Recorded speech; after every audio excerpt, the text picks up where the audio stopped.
The first part, getting the job done. A salesperson's due diligence during the conditional offer period. Second part, obligation and best practices until the transaction closes. That second part, the closing process, this is where you start thinking about that small snowball of a business you are growing. We'll get into some super fun stuff in this video about growing your business, thinking long term as we do real world, but of course this channel is both. You have to think Humber College real estate exams as well. This is course 1, mainly course 2, but it will show up throughout the entire program. As usual, if you're looking for more support to pass these exams first try or crush a retake, look to the Exam Master mini courses in the description below. More on that later in the video, but let's just dive right into it. First, a salesperson's due diligence during the conditional offer period. You know me, I love scenarios as the best way to teach and learn. Let's say our hypothetical scenario is you are the cooperating agent, you are working with a buyer, you have put an offer in that has been accepted conditionally, that has both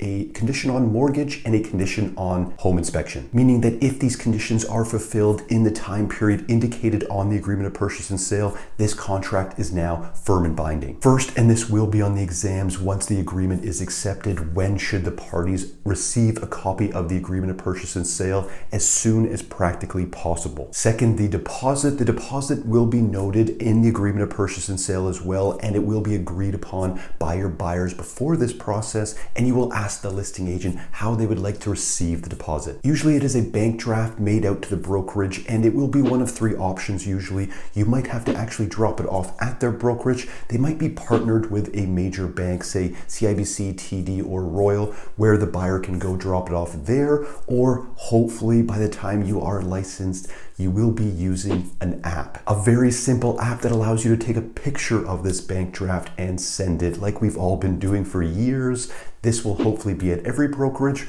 Right now it's only at a few, thanks eXp Realty for that. The listing brokerage will need to receive the deposit 99% of the time within 24 hours. Time management and organization is of utmost importance at this stage for sure. You will provide a receipt to the buyer when the deposit has been obtained. You will complete the required FINTRAC forms such as the receipt of funds and identification verification. You will ensure the deposit is forwarded to the deposit holder as per the requirement of the agreement of purchase and sale, and obtain a receipt from the deposit holder identifying when the deposit was received. Next, let's get these conditions fulfilled and go through a good short list of doing your due diligence. You will be confirming appointments, in this case a home inspection. You will be in communication with the listing agent and confirm a time. Quick note, the industry standard for completing these conditions is usually 5 days. You may have to attend any visits at the property by the third-party professionals, home inspector, and very rare but possible an appraiser for the mortgage. You will be addressing any issues that arise from the third parties. For instance, the home inspector were to find an issue.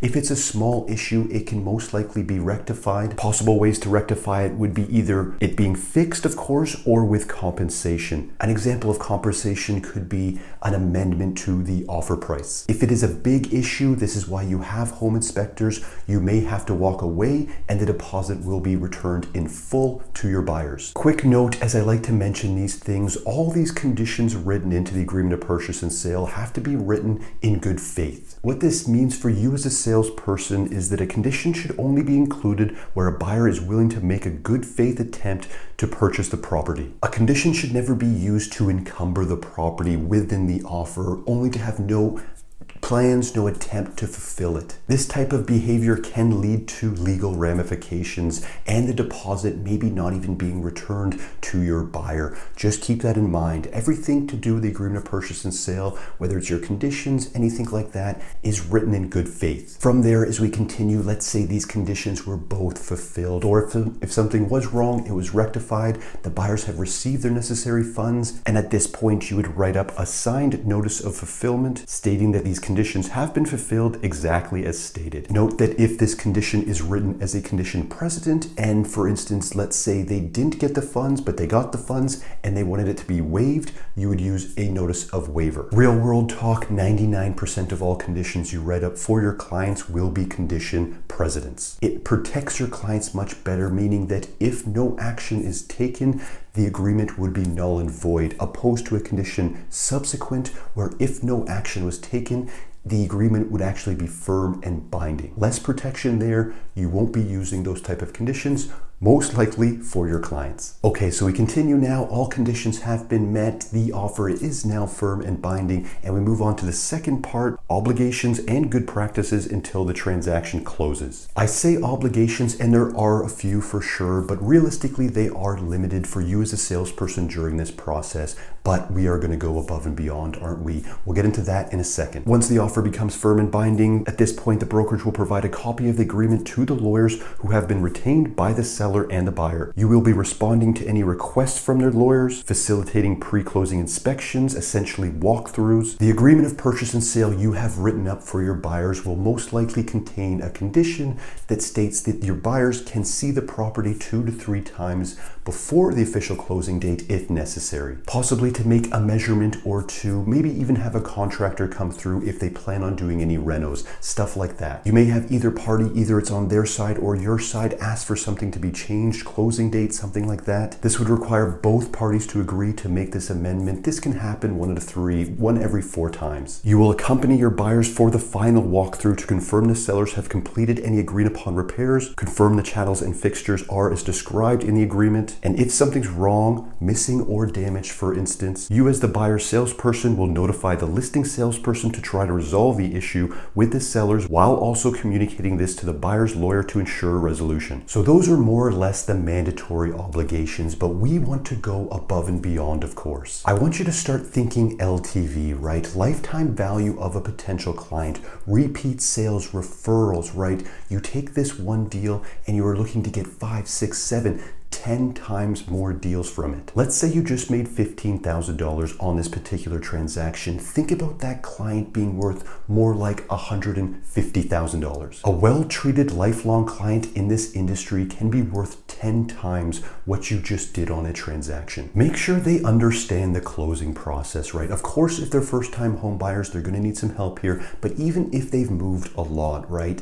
They're not like me and you. They aren't doing this every single day. They do forget a bunch of the steps. Make sure they know when their title search date is. Double check they know when their closing date is. Get their movers organized. Help them with a real estate lawyer if needed.